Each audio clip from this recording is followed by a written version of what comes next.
بسم اللہ الرحمن الرحیم الحمد للہ نحمدہ ونستعینہ ونستغفرہ ونؤمن بہ ونتوکل علیہ ونعوذ باللہ من شرور انفسنا ومن سیئات اعمالنا من یہدہ اللہ فلا مضل له ومن یضلل فلا ہادی له ونشہد ان لا الہ الا اللہ وحدہ لا شریک له ونشہد ان سیدنا ومولانا محمدا عبدہ ورسولہ صلی اللہ تبارک و تعالی علیہ وعلی آلہ وصحبہ وبارک وسلم تسلیما کثیرا کثیرا اما بعد فاعوذ باللہ من الشیطان الرجیم بسم اللہ الرحمن الرحیم هو الذی بعث فی الأمیین رسولا منہم یتلو علیہم آیاتہ ویزکیہم ویعلمہم الکتاب والحکمہ وإن كانوا من قبل لفی ضلال مبین صدق اللہ العلی العظیم۔ محترم علماء کرام، میرے عزیز فضلاء، طلبہ عزیز، آج جو اہم موضوع اس ناکارہ کے سپرد کیا گیا ہے، حقیقت یہ ہے کہ میں اس عظیم عنوان پر کچھ بولنے کا اہل نہیں ہوں، لیکن بہرحال احباب کے مشورے اور ان کے تقاضے کی بنیاد پر اللہ تعالیٰ جو کچھ کہلوائیں گے عرض کرنے کی کوشش کروں گا۔ ابھی میں نے آپ کے سامنے جو آیت کریمہ پڑھی ہے، اس آیت میں اور اس مضمون پر مشتمل کئی آیات میں اللہ جل شانہ نے حضرت نبی کریم صلی اللہ تعالی علیہ وسلم کی بعثت کے مقاصد کو بیان فرمایا ہے، جو 4 عنوان پہ مشتمل ہے: تلاوت آیات، تزکیہ نفوس، تعلیم کتاب اور تعلیم حکمت۔ یعنی اللہ کی طرف سے جو قرآن آپ کے اوپر نازل ہو، آپ لوگوں کو ان آیات کو، ان صورتوں کو پڑھ کر سنا دیں، یعنی الفاظ ان تک پہنچا دیں۔ نمبر 2، یزکیہم، ان کا تزکیہ کریں، ان کے اخلاق کو درست کریں، ان کے باطن کی صفائی کریں۔ وَيُعَلِّمُهُمُ الْكِتَابَ وَالْحِکْمَةَ، اور ان کو کتاب کی تعلیم دیں اور حکمت کی تعلیم دیں۔ کتاب کی تعلیم کیا ہے؟ لِتُبَيِّنَ لِلنَّاسِ مَا نُزِّلَ إِلَيْهِمْ، الفاظ قرآنی تلاوت کے ذریعے آپ نے امت تک پہنچا دیے۔ اب ان آیات کی تشریح، اس سے مستنبط ہونے والے احکام، اس کی تفصیلات، اس کی جزئیات، یہ تعلیم کتاب کے اندر شامل ہے۔ حکمت، قرآنی آیات کے علاوہ جو کچھ رسول اللہ صلی اللہ علیہ وسلم نے ارشاد فرمایا اور جو ہدایات دیں، جو کچھ بیان فرمایا، بلکہ جو کچھ کر کے دکھایا، وہ سب کا سب حکمت کے اندر شامل ہے۔ حکمت کی مختلف تشریحات کی گئی ہیں، لیکن حضرت مولانا مفتی محمد شفیع صاحب رحمۃ اللہ علیہ نے معارف القرآن میں سب سے جامع تعریف اسی کو قرار دیا ہے کہ حکمت سے مراد سنت نبوی ہے۔ جہاں تک تعلق ہے تلاوت آیات، تعلیم کتاب و تعلیم حکمت کا، تو ہمارے فضلاء کرام، علماء کرام نے اپنی زندگی کا ایک قیمتی حصہ آیات کو سیکھنے میں، تفسیر کا علم حاصل کرنے میں، ترجمہ قرآن کو سیکھنے میں، اور قرآن سے مستنبط ہونے والے، سنت سے مستنبط ہونے والے احکام جن کو فقہ کہتے ہیں، ان کو سیکھنے میں گزار دیے، اور اس کا ایک ذخیرہ ان کے پاس اکٹھا ہو گیا۔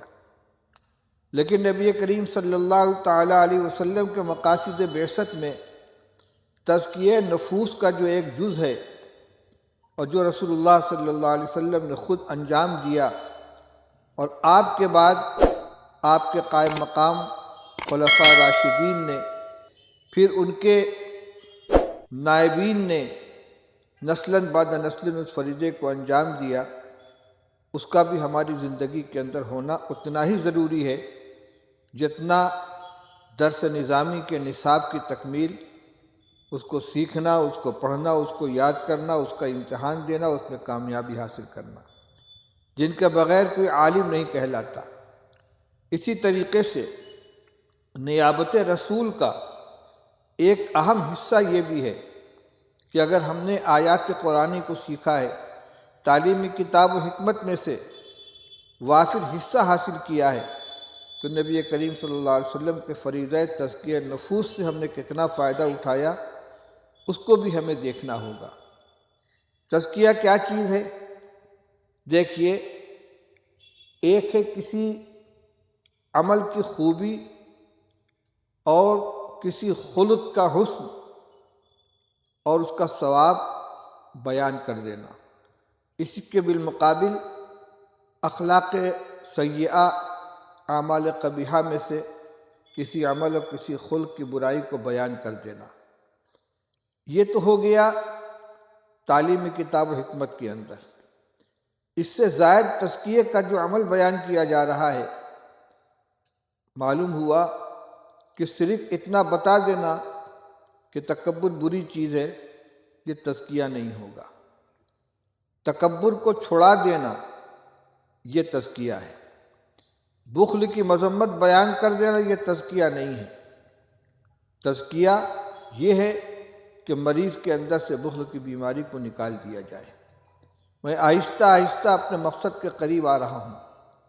میرے بھائیوں، میرے حبیب، میرے دوستوں، میرے عزیزوں، ہم نے اپنے اکابر کی زندگی کو دیکھا ہے، ان کے سوانح عمریوں کو پڑھا ہے۔ وہ اپنی جگہ پر علوم کے سمندر سے، علوم کے پہاڑ تھے۔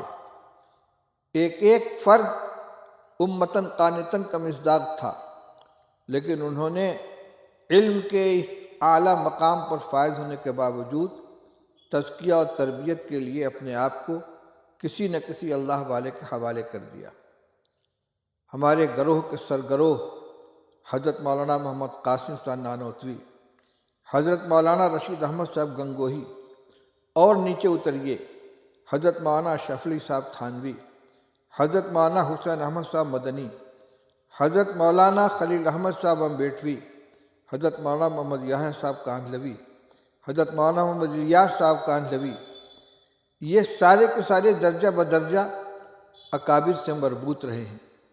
مولانا قاسم صاحب نانوتوی اور مولانا رشید احمد گنگوہی اور مولانا اشرف علی صاحب تھانوی براہ راست حضرت حاجی امداد اللہ صاحب مہاجر مکی رحمۃ اللہ علیہ کے دامن تربیت سے وابستہ رہے، اور اس طریقے سے وابستہ رہے کہ اپنے آپ کو ان کے بالکل حوالے کر دیا۔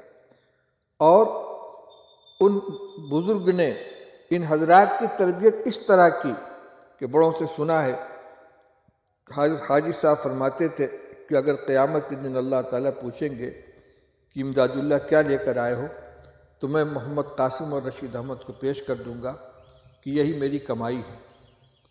ان حضرات کا یہ حال تھا کہ علم اور معرفت کے اتنے اونچے مقام پر فائز ہونے کے باوجود کسی بھی مسئلے کے اندر حضرت حاجی صاحب رحمۃ اللہ علیہ سے مشورہ لیے بغیر قدم آگے نہیں بڑھاتے تھے۔ اپنے آپ کو فنا کر دیا تھا ان کے سامنے۔ یہی حال مولانا شریف صاحب تھانوی رحمۃ اللہ علیہ کا تھا۔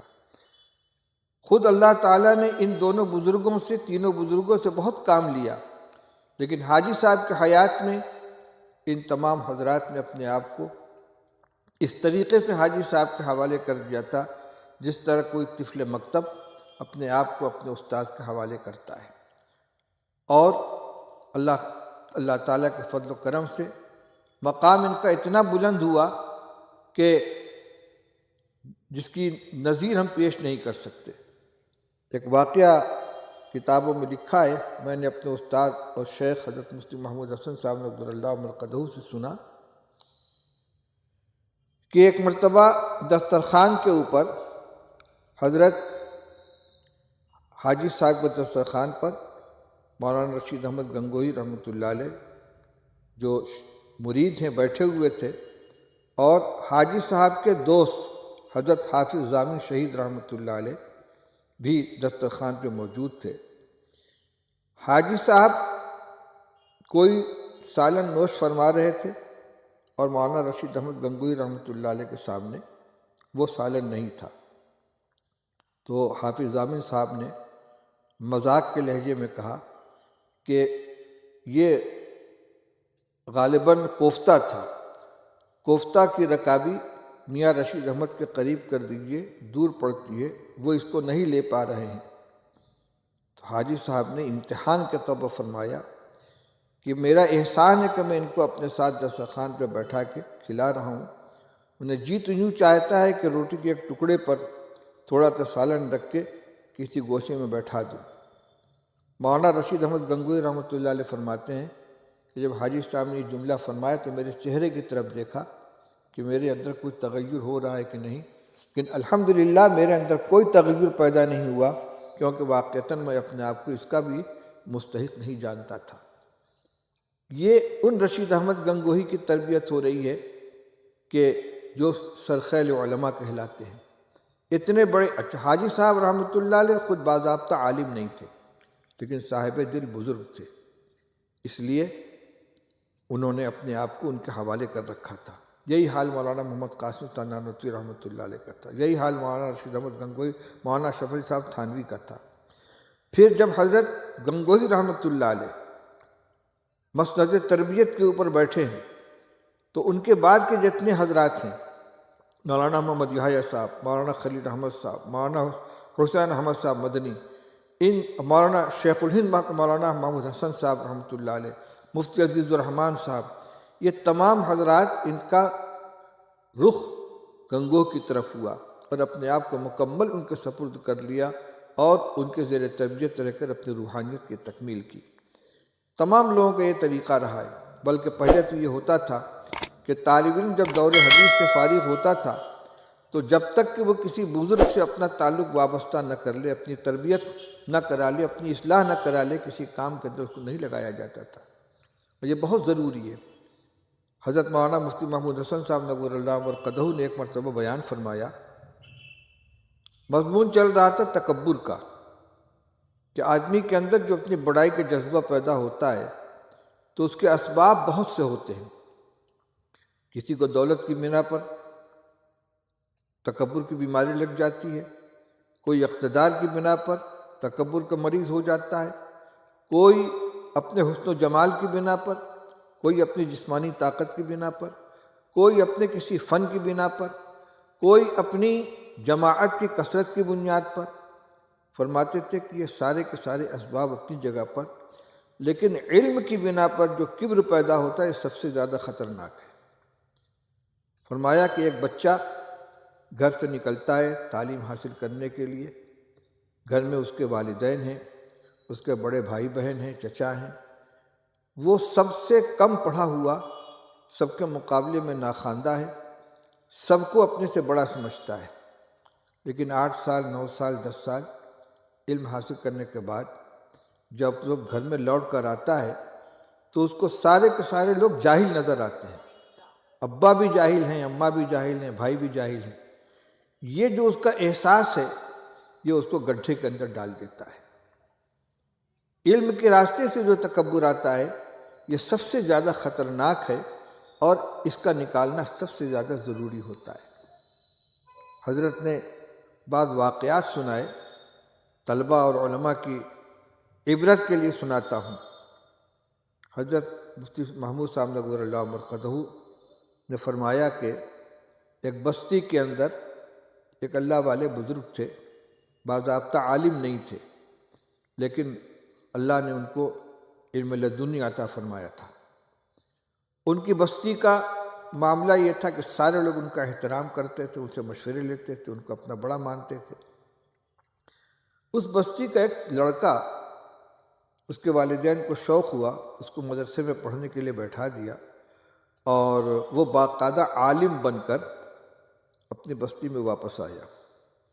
شیطان نے اس کے دل میں یہ بات بیٹھا دی کہ اب ان بڑے میاں کا چراغ گل ہونے والا ہے، اب تو میں علامہ بن کر آ گیا ہوں، یہ بڑے میاں پڑھے لکھے تو ہیں نہیں، جاہل آدمی ہیں، میں اب ان کی جگہ لینا چاہتا ہوں، لیکن اس کا راستہ کیا ہو؟ تو اس نے سوچا کہ ان کی مجلس میں چل کے کچھ سوالات کروں گا، وہ لاجواب ہو جائیں گے اور لوگ آہستہ آہستہ میری قابلیت کے قائل ہو جائیں گے اور مجھے وہ مقام حاصل ہو جائے گا۔ چنانچہ وہ مجلس میں آیا اور بظاہر بڑے ادب سے کہنے لگا، حضرت ایک بات سمجھ میں نہیں آ رہی، ذرا سمجھا دیجئے۔ کہ کیا بات ہے؟ کہ وہ اساتذہ سے میں نے سنا ہے کہ جو سنتیں ہوتی ہیں یہ فرائض کی تکمیل کے لیے ہوتی ہیں، سنتیں فرض کی تکمیل کے لیے ہوتی ہیں، اور قاعدہ یہ ہے کہ اصل شے کا وجود پہلے ہوتا ہے اور مکملات کا وجود اس کے بعد ہوتا ہے۔ لیکن ہم وضو میں دیکھتے ہیں کہ 3 سنتیں ہیں، دونوں ہاتھ گھٹنوں تک دھونا، اس کے بعد کلی کرنا، اس کے بعد ناک میں پانی ڈالنا، اس کے بعد چہرہ دھلنا۔ چہرہ دھلنا یہ فرض ہے، کلی کرنا، ناک میں پانی ڈالنا، ہاتھوں کو دھلنا یہ سنت ہے۔ تو پہلے فرض کی ادائیگی ہونی چاہیے، اس کے بعد سنت کی ہونی چاہیے، ترتیب سمجھ میں نہیں آ رہی ہے۔ بزرگ کو بات سمجھ میں آ گئی کہ صاحبزادے کے دماغ میں خناس بیٹھا ہے، یہ اپنے علم کا میرے اوپر سکہ جمانا چاہتے ہیں، لیکن ان کو اس بچے سے محبت تھی، چاہتے تھے اس کا علاج ہو جائے۔ انہوں نے اتنے میں دروازے پر ایک لڑکا آ کر کھڑا ہوا، ایک تھیلے کے اندر مٹی کے ڈھیلے لے کر آیا تھا، اس کو کلوخ کہتے ہیں۔ پہلے مسجدوں میں استنجا خانے کے اندر مٹی کے ڈھیلے رکھے جاتے تھے پیشاب جذب کرنے کے لیے، پیشاب کے مریضوں کے علاج کے لیے۔ تو وہ کھیت سے مٹی کے ڈھیلے لے کر آیا تھا تھیلے میں حضرت کو دینے کے لیے۔ یہ گفتگو ہو ہی رہی تھی کہ دروازے پر آ کر وہ کھڑا، اس نے کہا السلام علیکم۔ شیخ نے ان عالم صاحب کی طرف دیکھ کر کہا، نالائق نہیں کہ میرا وقت برباد کرنے کے لیے جاہل، کیا پڑھا ہے تم نے؟ میرا وقت برباد کر رہا، مجھ سے پوچھ رہا ہو؟ اس بچے سے پوچھو، اس بچے سے پوچھو۔ بچے کی طرف دیکھا، وہ دیہات کا جنگلی لڑکا، اور یہ کہہ کر شیخ صاحب سر جھکا کر بیٹھ گئے۔ اب وہ لڑکا کہتا ہے، جی جی جی جی پوچھئے پوچھئے کیا پوچھنا ہے، پوچھئے کیا پوچھنا ہے۔ اب ایک تو یہ مرعوب ہو چکے تھے، کہنے لگے، انہوں نے اپنا سوال دہرایا کہ بھائی میں نے اساتذہ سے سنا ہے کہ سنتیں فرض کی تکمیل کے لیے ہوتی ہیں اور اصل شے کا وجود پہلے ہوتا ہے، تکمیل بعد میں ہوتی ہے، تو وضو کی سنتیں پہلے کیوں ہیں؟ اس نے بھی وہی لہجہ اختیار کیا، کیا پڑھا ہے آپ نے؟ گھاس چھیلا ہے؟ کچھ نہیں جانتے۔ سنیے، اللہ تعالیٰ فرماتے ہیں وَنَزَّلْنَا مِنَ السَّمَاءِ مَاءً طَهُورًا، ہم نے آسمان سے مائع طہور نازل کیا۔ وضو کے لیے مائع طہور کی ضرورت ہے، تو وضو کرنے سے پہلے اس بات کا اطمینان کر لینا ضروری ہے کہ یہ مائع منزل من السماء صفت منزل من السماء کے اوپر قائم ہے یا اس میں تغیر پیدا ہو گیا ہے۔ اور مائع منزل من السماء کے ذاتی اوصاف 3 ہیں، اس کا لون، اس کا طعم اور اس کی ریح، اس کا رنگ، اس کی بو اور اس کا مزہ۔ اس لیے پہلے پانی کو ہاتھ میں لے کر گٹوں کو دھلا جاتا ہے، دیکھا جاتا ہے کہ یہ متغیر اللون تو نہیں ہے۔ جب اطمینان ہو گیا تو منہ میں پانی ڈال کے کلی کر کے یہ دیکھتے ہیں کہ متغیر الطعم تو نہیں ہے، اس کا بھی اطمینان ہو گیا تو ناک میں پانی ڈال کے دیکھتے ہیں کہ متغیر الریح تو نہیں ہے۔ جب یہ اطمینان ہو گیا کہ یہ صفت منزل من السماء کے اوپر باقی ہے، نہ اس کے رنگ میں تبدیلی ہوئی ہے، نہ بو میں، نہ مزہ میں، اور یہ طہوریت کی صفات کے اوپر قائم ہے، تب اس سے ادائے فرض کا آغاز کرتے ہیں۔ وہ تقریر کر چکا، کہتے ہیں اب تلاش کر بھائی ذرا سا ایک مرتبہ بیان کر دینا، اور ادھر شیخ صاحب نے سر اٹھا دیا، اور لڑکا کہتا کیا کہ بھائی جو بیان کرتے، میں کہاں کچھ بیان کر رہا تھا کہ وہ جو صفت منزل میں، کیا مذاق کرتے ہیں مرزا، میں دیہات کے رہنے والا، اصل میں وہ کچھ نہیں بول رہا تھا۔ یہ بزرگ جو سر جھکائے ہوئے بیٹھے تھے، ان کی بات تھی، اس کی زبان سے مائک کی طرح سے ادا ہو رہی تھی۔ یہ کیا چیز تھی؟ یہی وہ چیز تھی کہ جس کو پیدا کرنے کے لیے بزرگوں کی جوتیاں سیدھی کی جاتی ہیں۔ طالب علمی کے زمانے میں اگر کسی کو اچھے مربی میسر آ گئے وہیں علاج شروع ہو جاتا ہے، لیکن اگر طالب علمی کے زمانے میں ماحول نہیں مل سکا تو ضروری ہے کہ فراغت کے بعد کسی اللہ والے سے تعلق قائم کر کے اپنی اصلاح کریں۔ میرے پاس زیادہ تر واقعات حضرت مفتی محمود صاحب نور اللہ مرقدہ کے ہی ہوتے تھے۔ ایک قصہ اور سنایا تھا کہ سہارنپور میں ایک طالب علم تھا، شیخ الہند حضرت مولانا محمود زکریا صاحب رحمۃ اللہ علیہ کے آیا جایا کرتا تھا، لیکن اس کی مزاج میں ذرا تیزی تھی، لڑائی کر بیٹھا، حضرت شیخ سے لڑ گیا اور اس کے بعد کہ آپ کا نہیں آؤں گا، وہاں سے چلا گیا۔ پھر حضرت کو معلوم ہوا کہ وہ مولانا عبدالرحمن صاحب کیمل پوری رحمۃ اللہ علیہ کی خدمت میں حاضری دے رہا ہے۔ اب ان بزرگوں کو دوسروں کے ساتھ کس قدر ہمدردی ہوتی ہے۔ حضرت کو خیال ہوا کہ اگر مولانا عبدالرحمن صاحب کو یہ معلوم ہوا کہ یہ شیخ سے لڑ کے آیا تو نکال دیں گے، اس کی اصلاح نہیں ہو پائے گی، یہ محروم ہو جائے گا۔ تو حضرت نے ایک پرچی لکھی مولانا عبدالرحمن صاحب کے نام کہ حضرت فلاں طالب میرے پاس آتا تھا لیکن اس کو میرے مزاج سے مناسبت نہیں ہو سکی، چلا گیا۔ سنا ہے کہ وہ آپ کی خدمت میں حاضری دے رہا ہے، تو آپ اس کو اپنے فیض سے محروم نہ فرمائیں، اس کے حال پر توجہ فرمائیں۔ لیکن اس کے مزاج میں شر تھا، وہاں بھی نہیں ٹکا۔ آخر کار اس نے مدرسہ مظاہر العلوم چھوڑ دیا اور چلا گیا دہلی، مرکز نظام الدین کے مدرسے میں داخلہ لے لیا۔ یہ زمانہ تھا مولانا الیاس صاحب رحمۃ اللہ علیہ کا۔ ایک دن باورچی خانے کے باورچی تو جو بوڑھا آدمی تھا اس سے لڑائی کر لی اور اچھی خاصی لڑائی ہو گئی۔ بڈھا، نالائق، جاہل، پتہ نہیں کیا کیا کہہ دیا اس کو۔ اس نے کہا میں حضرت جی سے تمہاری شکایت کروں گا، میں بھی تمہاری شکایت کروں گا۔ چنانچہ وہ لڑکا مولانا الیاس صاحب رحمۃ اللہ علیہ خدمت میں حاضر ہوا، کہنے لگا وہ مطبخ کا جو بڈھا ہے نا، اس نے مجھے ایسے ایسے کہہ دیا۔ اس پر میں خبردار، نالائق، مولانا الیاس صاحب بگڑے اس کے اوپر، وہ تمہارے باپ بلکہ دادا کی عمر کا ہے، تمہیں شرم نہیں معلوم ہوتی اس طریقے سے اس کا نام لیتے ہوئے؟ وہ صبح سے اٹھ کر لکڑی جلاتا ہے، دھواں کے اندر روٹی سیکتا ہے، سالن بناتا ہے، تمہیں پکی پکائے دیتا ہے، صبح سے لے کر رات تک وہ گرمی میں تپش میں جھلستا ہے، تمہیں تو اس کا پیر دبانا چاہیے، اس کی خدمت کرنی چاہیے، تم اس کے ساتھ بدتمیزی کرتے ہو، شرم نہیں معلوم ہوتی؟ میرے پاس دوسرے کی شکایت لے کر مت آیا کرو، اپنی شکایت لے کر آیا کرو، میرے اندر یہ غلاظت بھری ہوئی ہے، میرے اندر یہ گندگی بھری ہوئی ہے، جاؤ جا کر اس سے معافی مانگو۔ حضرت کے کچھ لب و لہجہ ایسا تھا کہ اس کے اوپر اثر ہوا کہ میں ابھی جا کے معافی مانگتا ہوں۔ ادھر ایک زینے سے اترا، دوسرے زینے سے بڑے میاں آ گئے، آ کر انہوں نے کہا حضرت تو فلاں طالب نے آج مجھے بہت برا بھلا کہا ہے۔ حضرت فرمایا بڈھے جاہل، تجھے شرم نہیں معلوم ہوتی؟ وہ مہمان رسول ہے، اس کے والدین نے اس کو یہاں علم حاصل کرنے کے لیے بھیجا ہے، تم پتہ نہیں کہاں جنگل کے اندر پڑے ہوتے، تم کو ان طلبہ کی خدمت کرنے کا اللہ نے موقع دیا ہے، تمہیں ان کے ساتھ نرمی سے پیش آنا چاہیے، تم بد کلامی کرتے ہو، جاؤ اس کو راضی کرو۔ اب یہ بھی وہاں سے اترے، اب راستے میں دونوں کی ملاقات ہو رہی ہے، کہاں دونوں آپس میں لڑ کر گئے تھے، اب دونوں ایک دوسرے سے کہہ رہے ہیں، لڑکا کہتا ہے دادا مجھے معاف کر دیجیے، مجھ سے غلطی ہو گئی، میں نے آپ کی شان میں گستاخی کر دی، آپ تو میرے دادا کی عمر کے ہیں، مجھے آپ کی خدمت کرنی چاہیے تھی۔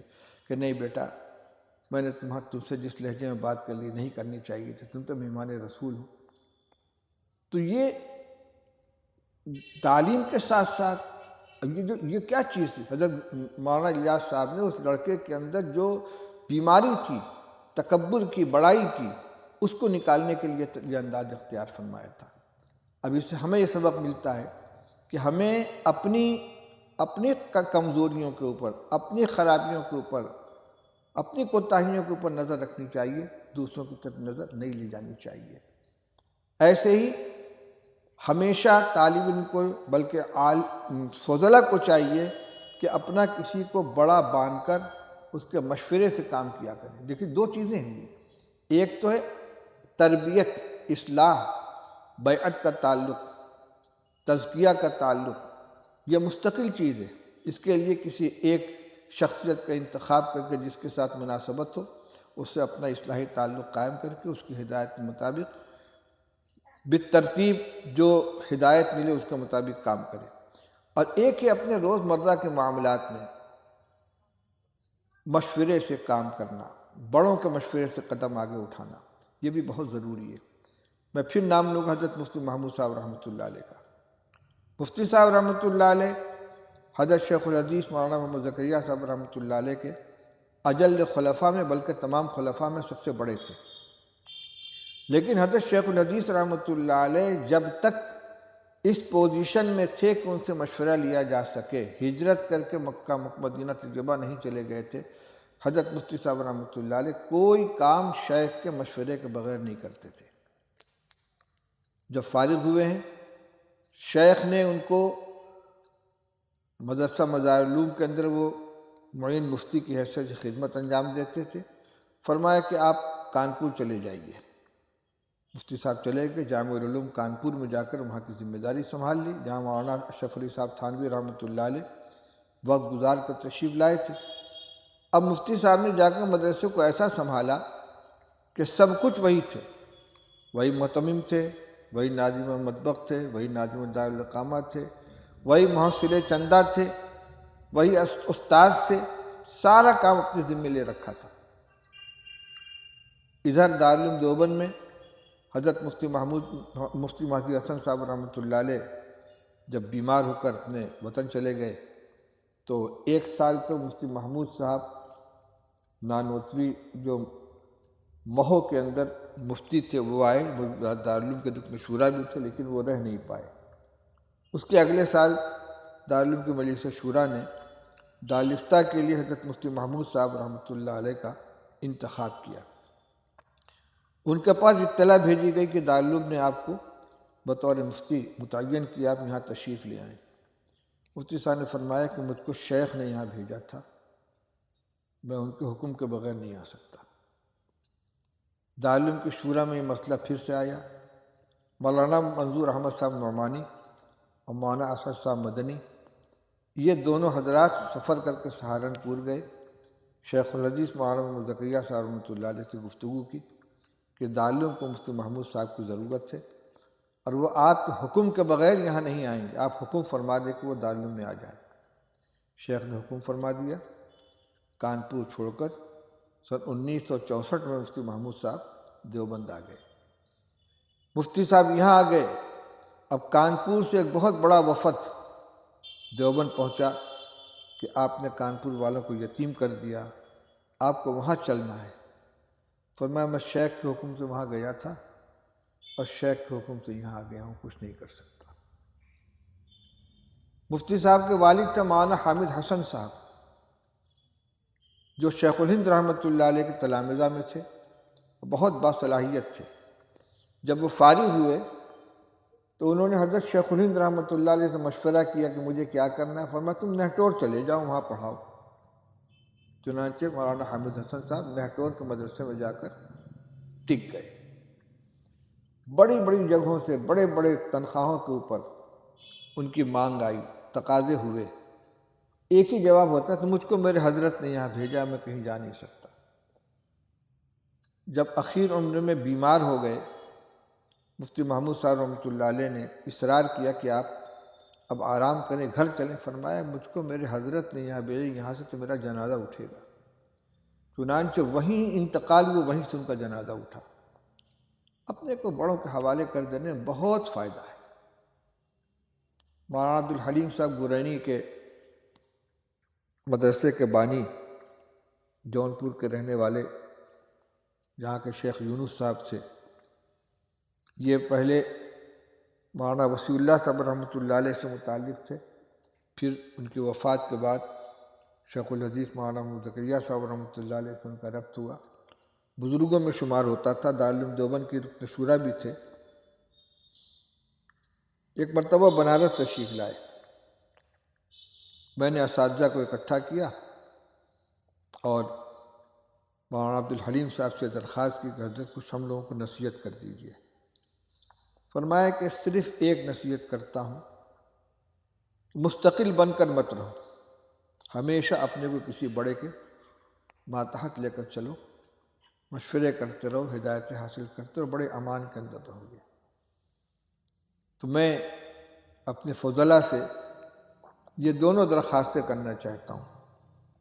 اللہ تعالیٰ نے آپ کو علم و فضل کی دولت سے نوازا ہے، اس کے نتیجے میں بڑائی کا جذبہ دل کے اندر نہیں پیدا ہونا چاہیے۔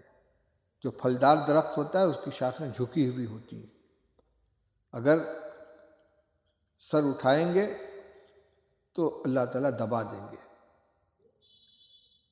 یہی ضابطہ ہے، سر اٹھانے والے کا سر جھکا دیا جاتا ہے، اور سر جھکانے والا جو ہوتا ہے وہ ترقی پاتا ہے۔ حضرت مولانا قاری محمد طیب صاحب رحمۃ اللہ علیہ ایک مرتبہ مجلس کے اندر ارشاد فرمانے لگے کہ اگر کسی کو پہاڑ کے اوپر چڑھنا ہو، بلندی کے اوپر چڑھنا ہو، یا ڈھلان میں نیچے سے اوپر کی طرف جانا ہو، تو اس کے لیے اس کو آگے کی طرف جھکنا ضروری ہوگا۔ اگر تن کر چڑھے گا الٹا گر جائے گا۔ اوپر چڑھنے کے لیے آگے جھکنا ہے۔ اب اس کو پلٹ کے کہہ دیجئے کہ جو جھکا وہ اوپر کو چڑھا، اور اس کے برخلاف جب آدمی زینہ اترتا ہے تو آگے کو جھکا ہوا نہیں ہوتا، اس کا سینہ تنا ہوا ہوتا ہے۔ اب اس کو یوں تعبیر کیجئے کہ جس نے سینہ تانا اس کو نیچے اترنا پڑا۔ جس قدر زندگی میں تواضع ہوگی، سادگی ہوگی، اتنی ہی انشاءاللہ اللہ کے نزدیک بھی مقبولیت حاصل ہوگی، بندوں کی نظر بھی محبوبیت حاصل ہوگی۔ اور یاد رکھیے کہ یہ تواضع دکھاوے کے نہیں، حقیقی تواضع، کہ حقیقتاً آدمی اپنے آپ کو معمولی سمجھے۔ علم یقیناً بہت بڑی چیز ہے، بہت قیمتی دولت ہے، اللہ کی دی ہوئی ہے، اپنی ذاتی نہیں ہے۔ حضرت فرشتوں نے کیا کہا تھا؟ لا علم لنا الا ما علمتنا، آپ نے ہمیں جو علم عطا کیا بس وہی ہمارے پاس ہے۔ جو اللہ جو علم دینے پر قادر ہے وہ لے لینے پر بھی قادر ہے۔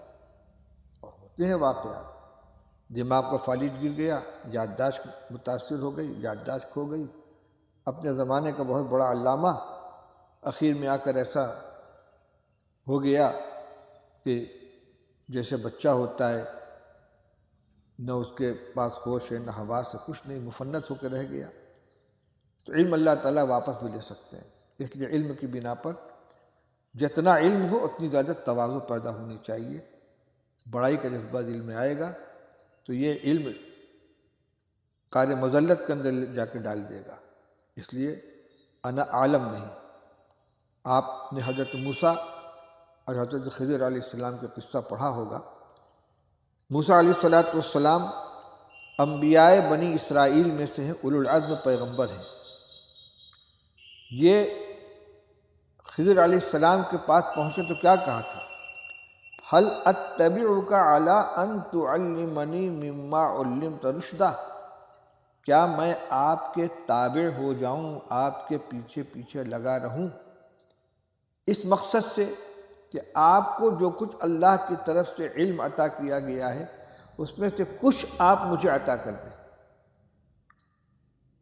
هل اتبعک علی ان تعلمنی مما علمت، جو کچھ اللہ کی طرف سے آپ کو سکھائے اس میں سے کچھ آپ مجھے سکھا دیں، ہدایت کی چیز۔ انہوں نے شرط لگا دی۔ پہلے تو یہ کہا کہ تم میرے ساتھ رہ نہیں پاؤ، انک لا تستطیع، انک لن تستطیع معی صبرا، تم میرے ساتھ رہ کر برداشت نہیں کر پاؤ گے۔ تو حضرت موسیٰ علیہ السلام نے اطمینان دلایا، ستجدنی انشاءاللہ صابرا ولا اعصی لک امرا، انشاءاللہ میں آپ کی بات مانوں گا اور آپ مجھے نافرمان نہیں پائیں گے، میں صبر کروں گا۔ پھر انہوں نے کہا کہ اگر تم میرے ساتھ رہو گے تو تمہیں ایک سوال کرنے کا حق نہیں رہے گا، میری بات کو دیکھنا۔ حالانکہ تشریعی نبی ہونے کی حیثیت سے موسیٰ علیہ السلام کا مقام خضر علیہ السلام سے بڑھا تھا، لیکن طلب علم کی حیثیت سے جب ان کے ساتھ لگے ہیں تو اس طریقے سے تواضع کی حیثیت اختیار کی۔ اور تحصیل علم کا ایک عبوری زمانہ، رسمی زمانہ اگرچہ آپ کا مکمل ہو چکا ہے، لیکن یہ سلسلہ تو زندگی کے آخر تک رہنا ہے۔ اس لیے کبھی اپنے آپ کو فارغ سمجھ کر اپنے کو دوسروں سے بڑوں سے مستغنی نہ جانے۔ استاد آپ کا جیسا بھی ہوگا وہ آپ سے بڑا ہے۔ گلستہ کا قصہ آپ نے پڑھا ہوگا کہ ایک پہلوان تھے، انہوں نے اپنے ایک شاگرد کو کشتی کا فن سکھایا اور بہت ہونہار تھا، اس نے بہت جلدی سب سیکھ لیا۔ پھر وہ لوگوں کو چیلنج کرنے لگا، یہاں تک پہنچا کہ اس نے ایک دن اپنے استاد کو چیلنج کر دیا کہ یہ بھی مجھ کو پچھاڑ نہیں سکتے۔ اچھی بات ہے، چنانچہ کشتی ہوئی، انہوں نے اس کو اٹھایا، دھوبی پاٹ لے کر زمین کے اوپر چت پٹک دیا۔ اس نے کہا یہ داؤ تو آپ نے مجھے سکھایا نہیں تھا، کہ اسی دن کے لیے بچا کے رکھا تھا۔